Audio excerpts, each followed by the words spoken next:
ఈ విమానం నడపడానికి అనుభవంగా ఉన్న పైలట్ మరియు కో పైలట్ను ఎంచుకోవడం జరుగుతుంది. 1972వ సంవత్సరం అక్టోబర్ 12వ తారీఖున అనుకున్న ప్రకారంగా ఫ్లైట్ శాంటియాగో బయలుదేరుతుంది.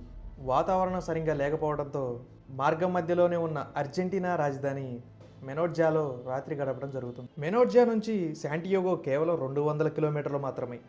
కానీ ఆ మార్గం మధ్యలో ఎత్తైన పర్వతాలు ఉండటం వల్ల ఫ్లైట్ అంత ఎత్తు నుంచి వెళ్ళడం కష్టమని 600 కిలోమీటర్ల దారిన ఎన్నుకోబడుతుంది.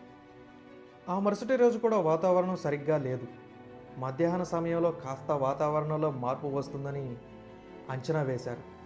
పైలట్ మధ్యాహ్నం వరకు ఆగి 2 గంటల 18 నిమిషాలకు మెనోర్జా నుంచి టేక్ ఆఫ్ తీసుకున్నాడు. ఈ ప్లేన్ నడిపే పైలట్ ఈ మార్గం గుండా 29 సార్లు విమానం నడిపాడు. తనతో పాటు కో పైలట్ మాత్రం ఈ మార్గంలో ఒక్కసారి కూడా నడపలేదు. కో పైలట్కి ట్రైనింగ్ ఇచ్చినట్లు అవుతుందని విమానం నడపడానికి కో పైలట్కి ఇవ్వడం జరుగుతుంది.